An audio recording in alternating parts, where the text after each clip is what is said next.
31. Al-Khabir, the all-knowing, the all-aware. Al-Khabir, Al-Habiru, is one of the 99 names of Allah in Islamic tradition. It is an Arabic name that translates to the all-knowing or the all-aware. It reflects the attribute of Allah being fully aware and knowledgeable about all things, including the hidden and the apparent, the past, present, and future.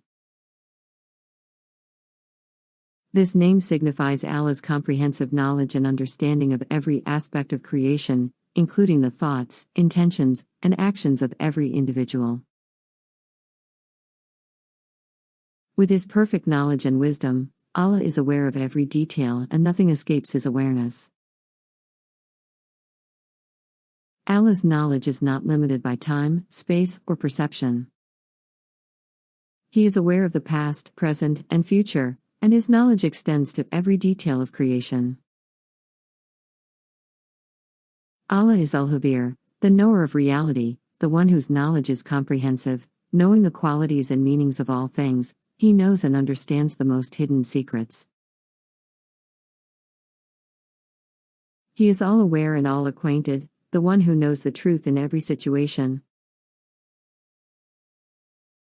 In modern Arabic, if you call someone Habirun, Khabir, it means he's an expert, i.e., possessing great knowledge about that particular field or subject. This name often appears in pairs with Al-Latif, the all-subtle, and Al-Alim, the all-knowing. The name is mentioned 45 times throughout the Quran. To be fully acquainted requires having both knowledge and knowing subtleties.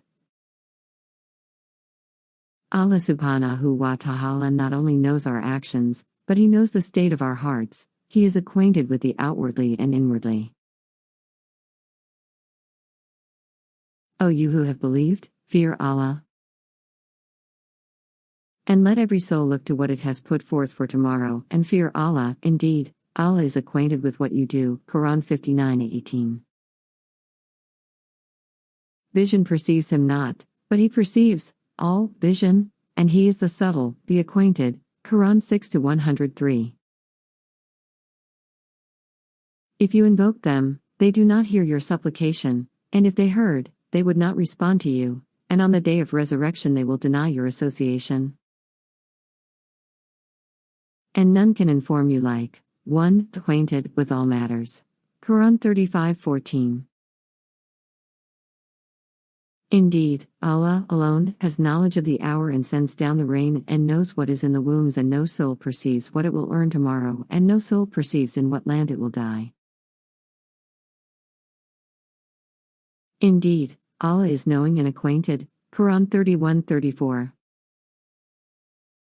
Allah subhanahu wa ta'ala knowledge and awareness of all things is not from observation, rather everything known is from the knowledge of Allah subhanahu wa ta'ala. This is what is meant by the perfection of attributes. He possesses these qualities intrinsically, and they are His essence. He was al-Khaliq before the first creation was made. He was ar-Rahim, the merciful, before the creation of Adam. This is why scholars have mentioned that all of Allah subhanahu wa ta'ala actions are derived from His most glorious and perfect names.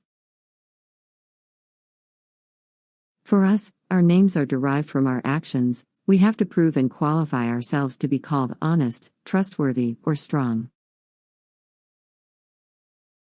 Someone says I am strong, and we say, okay, pick this heavy thing up.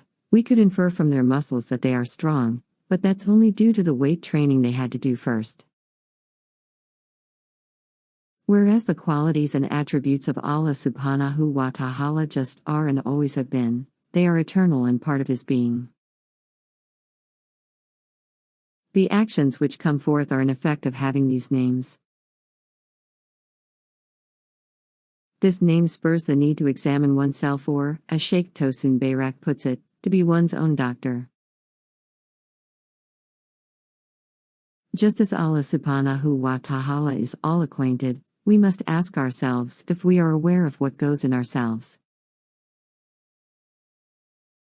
If we view the mind as some sort of factory, whatever you think about or consume, i.e., through the media, online videos, education, reading, friendships, etc.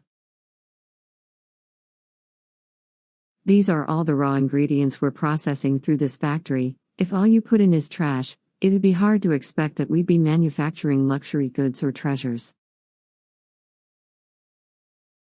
What we put into this factory is likely what we'll get out. Focus on the wrong thing, and you'll get the wrong result.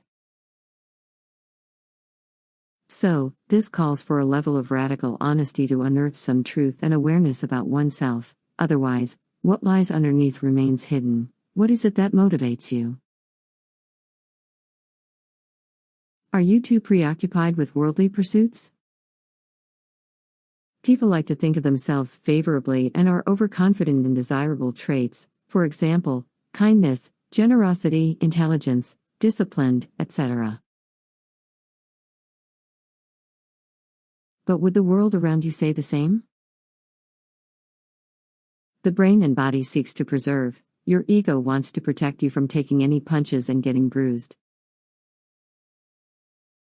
All this happens without our conscious knowledge, and so in a sense, we can be easily deluded. It takes constant examination to know this game of self-deceit and to understand the tricks of the brain before we can say we're acquainted or totally aware. We have to prove to others and to ourselves whether we qualify to be worthy of being called by a certain title or name. When reflecting upon Al-Khabir, believers find solace in knowing that there is nothing hidden from Allah. He is aware of their thoughts, intentions, and actions. This understanding instills a sense of accountability and encourages believers to strive for righteousness and mindfulness in all aspects of life.